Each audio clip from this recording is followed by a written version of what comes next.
leader in name only. He becomes a what? A boss. Telling people what to do, but Dory, don't follow through. Have you ever worked under a Leno? Oh, yeah. Matter of fact, if I'm not mistaken, I think that Leno was your last altercation when you said, I'm gone. Yeah. Did you throw up the hand and went, no? Because this leader who was trying to bind you by rules that they didn't even follow. But if you're going to be a leader, then by God, lead. Then lead. Example. Lead by example. Right. Not by your words. Then what is an example of a leader in church? If a leader at work is a person who sets the standard, who sets the go, Billy, do you want to work with a boss or a leader? A leader. Yeah.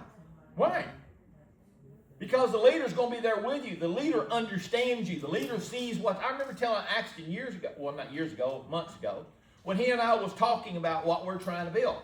I said, son, I don't know your future, and I said, I would love to see you being part of this. I said, but you are probably going to be the admin person who kind of does the whole computer thing and all that. He doesn't have to be the person who's actually physically out there doing work. I see Zane probably doing that. Definitely not Addie. But the thing is that I said, Axton, I said, but the problem is, I said, you cannot lead if you don't understand what that guy out there working is like, what he's dealing with, what he's feeling.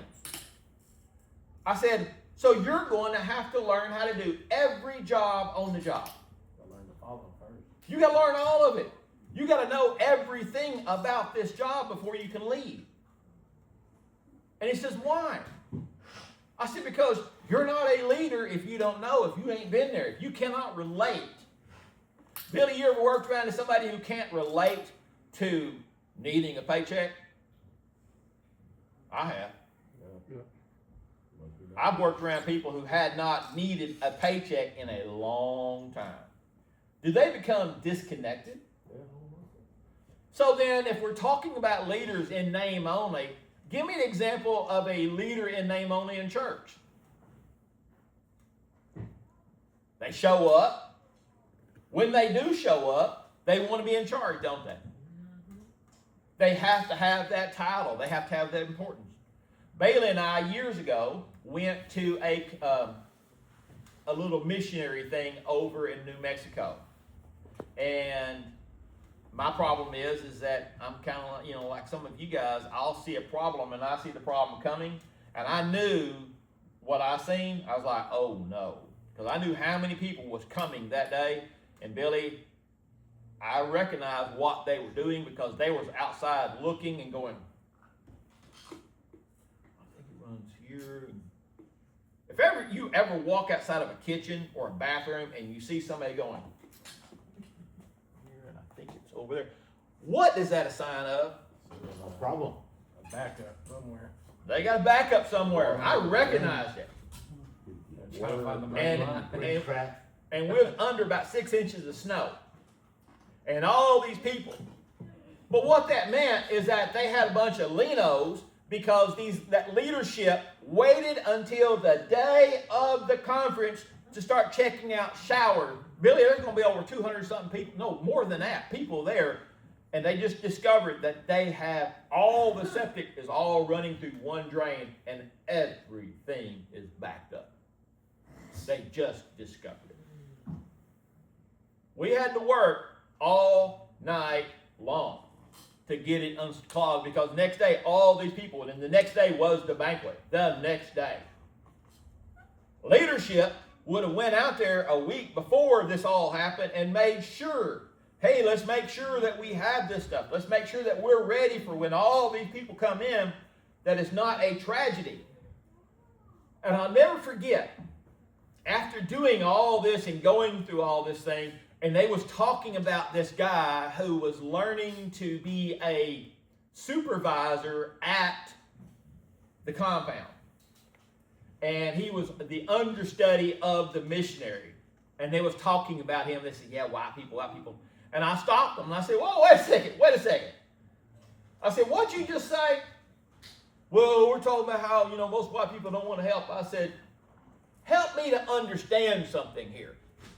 I said, y'all live here on the reservation, right? I said, they said, yeah. I said, so y'all are Indian, right? They said, yeah, we're Indian. I said, so y'all are up there. I'm down here in the poop. Don't tell me about all the white people, because not all the white people are that way. Billy, the next day, I discovered that they was kind of like my daughter. They was in the dormitories, dormitory, what are they called? Dormitories. Yeah, dormitories. Dormitory. Whatever the crap they're called, the houses. Well, one's a camel. Huh? One's a camel, one's a place to live. Whatever. But nonetheless, I discovered that the next day that in that building, there were several plumbers. But did the plumbers get involved? No. Yeah. Nobody wants to take the initiative. And I was furious. And so now we're there serving the meal.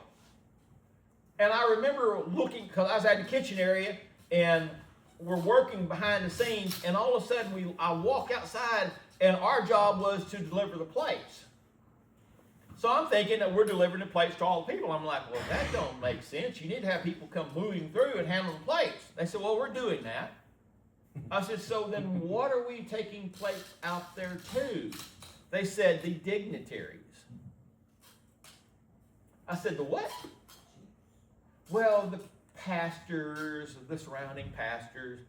And so they were seated in a different area than the regular people.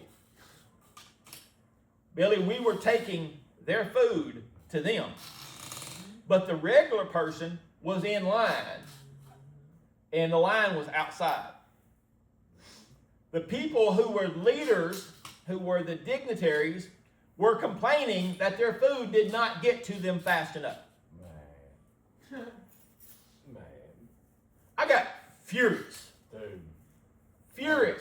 There were people who did not get enough to eat, and I seen leadership get up, leave their trays half eaten. They should have been serving. I seen them leaving their wrappings because they was give gifts. That is the problem with religion. Leaders think for some reason that they are here to be served. Leadership is not. And I hate to tell you this, y'all are leaders. Y'all are not here to be served. Here to serve. I met a young lady yesterday, Friday. My days all run together now. Friday.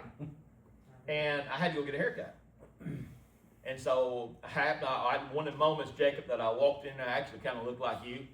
And I see my hair, and I was like, oh crap, I look like Jacob. I got to fix this problem. So what I did was, Billy, I went to my normal barber person, because I'm a creature of habit. And she says, sorry, toad suck, I'm closed. It's Friday morning, it ain't toad suck. I'm going to go get my hair cut, because I'm ready to go get my hair cut. And I was thinking about it going over there, and I was kind of laughing myself, Zeke, because, there was a day that, hair was such a vanity issue. Now it's utility. It's off and out of the way, and I can go on my life. And so I go up there, and this young lady starts cutting my hair, and she starts telling me her story. And somehow or another, we get on church. And she lived out of town, B Branch actually. And she was talking about church, that she don't go to church no more. And long story short, she told me the story about something her dad did as a pastor. And he was a pastor, and he did something, and he ended up going to prison for it. And he died in prison. And she was talking about church. I just can't go to church. I can't go to church. I said, first thing was, I said, you cannot let somebody else dictate your Christianity, whether you go to church or not. Right. You cannot. I said, because the thing is, I said, that means that you're following a person, and you're following their influence, and you're not listening to God. And I said, I hate to tell you this. I said, but you cannot judge Christianity by Christians. Because so many Christians are Christians in name only. And I would venture to say that the vast majority of Christians nowadays, because whenever the divorce rate in church is higher than that of the world, guess what? It's wrong. Right. Whenever you can go into church and you can hear a Christian go outside and get into a fight or cuss somebody, or you can see somebody get into a fight in church, they're not right. Whenever we have to have a Starbucks in church or we have to entertain you, Christianity is wrong. And just like I told my Muslim friend, I said, it's so funny. I said, we Christians, we hate you because of your ideology. And your ideology is this. I said, doesn't your Quran say something about that in the end days, that all knees will basically surrender to and say that, being a Muslim isn't true? Well, he says, it kind of, I said, yeah, it's interpreted that way, isn't it? He said, well, yeah. He says, not exactly how it's interpreted, but yeah, it is. Because it's one of them sticky points. It's one of them sticky points. I said, see, I'm not threatened by that. And I'm going to tell you why. What if I was a Muslim? What if, Billy, you and I were a Muslim, and we're in a mosque today? Because you're a Muslim, because I hate to tell you this, you're a Muslim because you're a Christian, because somewhere along the lines, you've seen that Christianity, whether it's your mama, daddy, whomever it was, kind of led you this path. But what if you was raised in Saudi Arabia? Now, Billy, you would make a good Saudi. I can see you as a sheik. You kind of got that air about you. So, Sheik Billy, this is how you've lived all your life. And you've got a harem. You've got about 14 concubines. Amen. You wear a turban. You're out there. That's your existence. Would you trade that existence and the harem and all the oil wells and all that to come over here to Arkansas to work for a termite company? No. No. This is how you've raised. This is how you live. And you've been taught this all your life. All of a sudden, you've got a Christian that comes over there and says, you will either convert or you will die. Did you understand that that's exactly what happened in the Holy Crusades? That's what's going to happen again. So again, here's this question. How are we as Christians fundamentally different from the ideology of a Muslim? We're not. Our religion says the same thing. We've interpreted our religion, and we've got leaders who are trying to profess us that this is how we should be. And I hate to tell you this, there are tons of things that prove that the nation of Israel today is not the nation of Israel of God. So then, where are we wrong at? Because we're all CNOs. We're all Christian in name only. And I'm going to call it the Big Mac ideology, and I was kind of struck on this today. When you see a picture of a Big Mac, Billy, on TV, what does that Big Mac look like? Fantastic. Well, knowing things I know, Huh? knowing things that I know, it don't appetize me. But if you did not know a Big Mac, and you seen a Big Mac on TV, or you seen anything on TV, I'm trying to run to McDonald's, Jack. man, for the longest time, I believed, honestly, that Burger King had released all this as an incense to make it smell good, to make you want it, because the instant that you smelt that. But how many times when you go get that Big Mac and you open that box, it ain't nowhere near. It's a letdown. It is a complete letdown. But my question is that why do we tolerate that? Why do we tolerate it? Why is a Christian in name theology tolerated? Why do we not sell out ourselves to it? That's what we accept. We don't fully accept it. I believe this actually has something a little bit more nefarious about it, is that we don't truly believe it. Because if we truly believe that every one of our actions and that the Word of God was 100% true, I think that our lifestyle, I think we should be scared and trembling. Matter of fact, I think that the Bible says, work out your own salvation with what? Fear and trembling. Whenever we start thinking that this happens, or this symbol has this, or we start going to church on Sundays, or we start serving these different areas here, there are all these little things that we've created as micro gods. But we fail to understand. He says, I am holy, and my people what? Will be holy. Yeah, shall be holy. Or either you're holy Or you're not. or you're not. Might. There's no gray area. And he says, if you are not holy, that whole ideology, he says, I want to spew you out of my mouth. In other words, you're vomit. So the problem is that somewhere along the line, we got sidetracked and we started accepting this less than theology. And so I went on and I told that girl, I said, ma'am, I said, I'm going to explain something to you. And I said, this is what you got to understand. I said, I understand how, yes, people hurt you in church. How people did you wrong in church. I said, I get that. I felt that. I feel that. I said, but the thing is, I said, church is not about the people. I got reminded of that the other day. I'm going through a situation in a little area. And God pretty much lays it. He says, don't worry about that. You worry about you serving and you doing your thing. I'll handle this. So I have to let that go. I can't let it keep bothering me. And so the thing is that I told her, I said, but you know, I said, it's like this.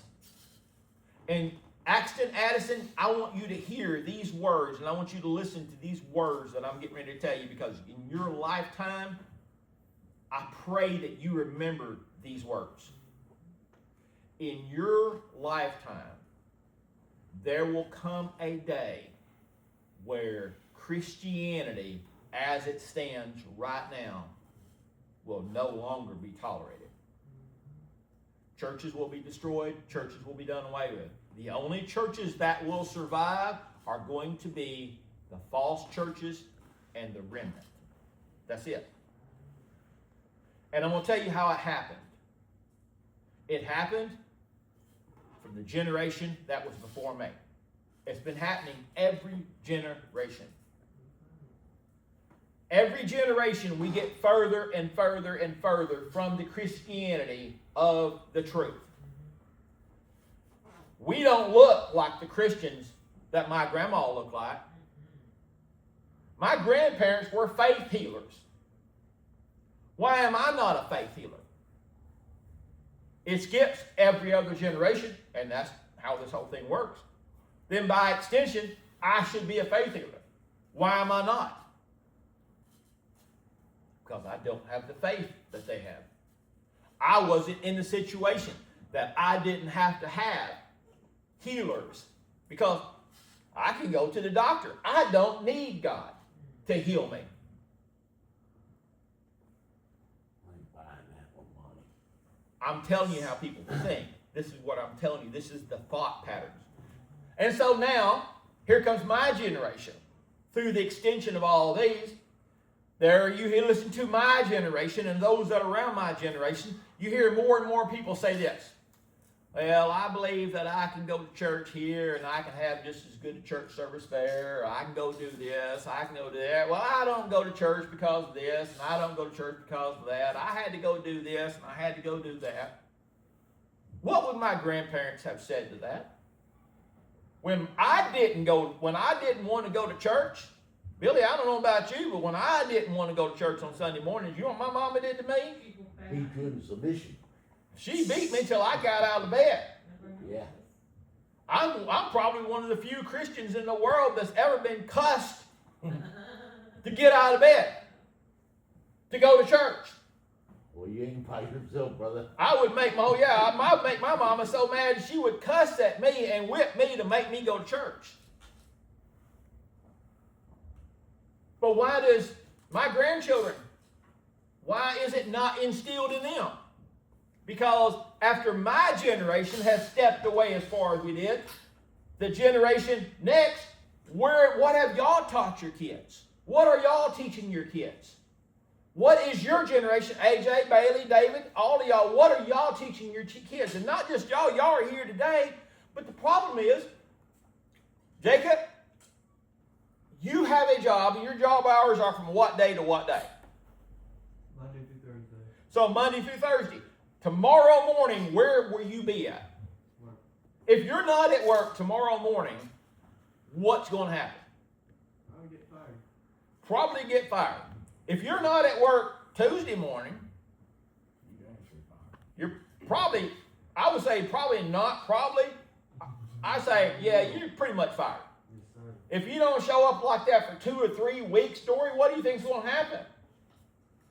See ya. I don't need you. You have an obligation. As Christians, we have an obligation because just like I told this girl, there will be a day. Don't vote. You don't have to vote. But one day, because see, we've been taught and we bought into this thing, and yes, it is true, it's very true. If you don't believe this thing, look what the Democrats did on Kamala Harris.